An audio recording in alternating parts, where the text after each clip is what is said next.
Hello friends, कैसे सब लोग। सो फ्रेंड्स, हम आज की वीडियो में बात करेंगे बिहार एनएमएमएस परीक्षा 2025 में होने वाले एग्जामों के लिए सेट के बहुत ही महत्वपूर्ण प्रश्न के बारे में। तो चलिए हम शुरू करते हैं। प्रश्न संख्या 1 है, प्रतिध्वनि का कारण है।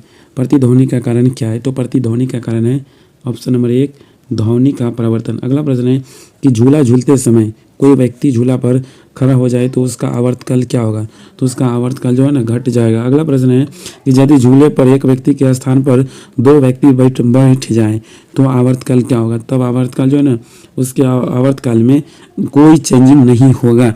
अगला प्रश्न है आपका, सेकेंडरी पेंडुलम का आवर्तकाल होता है। तो सेकेंडरी पेंडुलम का आवर्तकाल होता है 2 सेकेंड। अगला प्रश्न है कि कोशिका नली में जल का ऊपरी सतह होता है। तो इसका ऊपरी सतह होता है उत्तल। अगला है प्रश्न है कि द्रव का घनत्व अधिक होने पर पृष्ठ तनाव क्या होता है? तो पृष्ठ तनाव जो है उसका बढ़ जाता है। अगला प्रश्न है आपका कि पारे को जब एक बर्तन में रखा जाता है तो मेनिस्कस होता है। तो ये होता है आपका उत्तल।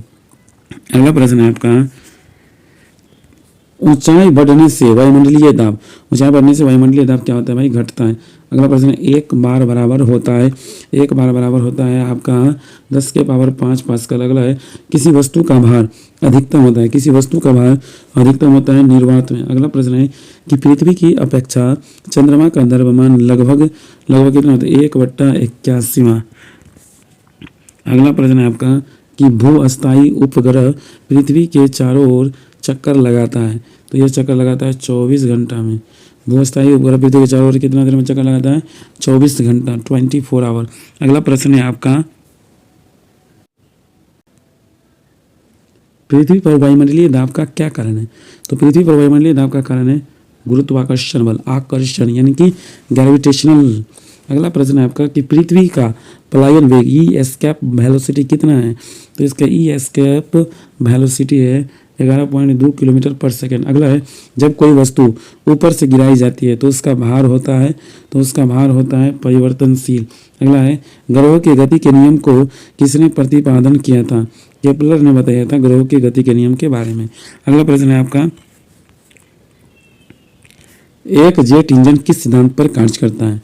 तो रैखिक संवेग का संरक्षण के सिद्धांत पर काम करता है। अगला प्रश्न है, एक गेंद को 36 से कितने कोण पर फेंकने पर अधिकतम क्षैतिज दूरी तय कर सकेगी? तो ये 45 डिग्री के लाइन पे फेंकने पर यह अधिकतम क्षैतिज दूरी तय करेगी। अगला है, वायुमंडल में बादलों के तैरने का क्या कारण हो सकता है? घनत्व, डेंसिटी के कारण वायुमंडल में बादल तैरते हैं। अगला प्रश्न है आपका कि गैस के अणु की गतिज ऊर्जा किस ताप पर शून्य होती है?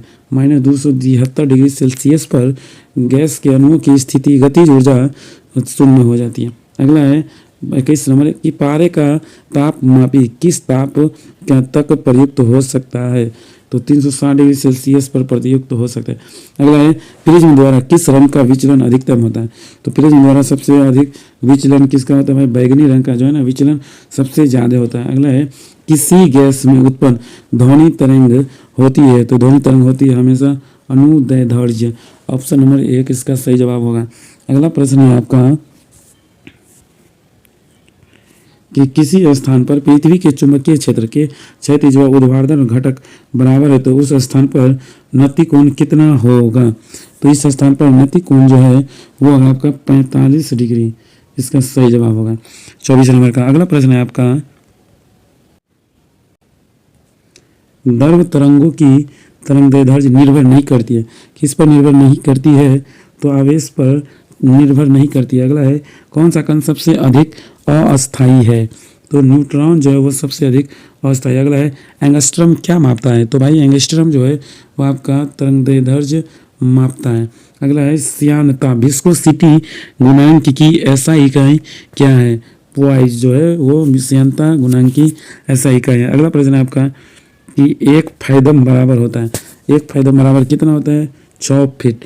अगला है, टाइपराइटर के आविष्कारक कौन है? तो टाइपराइटर के आविष्कारक है सोल्स। अगला है, जेट इंजन किस सिद्धांत पर कार्य करता है? तो जेट इंजन जो है आपका रैखिक संवेग संरक्षण के सिद्धांत पर कार्य करता है। अगला प्रश्न है आपका कि मानक दाब है। तो मानक दाब जो है वो है आपका पारे का 70 mm। अगला है, मैनोमीटर के द्वारा किसकी मापी की जा सकती है या की जाती है? तो मैनोमीटर के द्वारा जो है गैसों का दाब मापा जाता है। अगला प्रश्न है आपका कि वस्तु की मात्रा बदलने पर अपरिवर्तित रहेगा। क्या अपरिवर्तित रहेगा? घनत्व जो है उसमें कोई चेंज नहीं आएगा। अगला है केल्विन मान में मानव शरीर का तापमान कितना होता है? 310 के। अगला है पारा जमता है, तो पारा जमता है आपका -39°C, ऑप्शन नंबर बी। अगला प्रश्न है आपका कि उच्च तापक्रम को मापने का यंत्र है, तो उच्च तापक्रम को मापने का यंत्र है पायरोमीटर, ऑप्शन नंबर बी इसका सही जवाब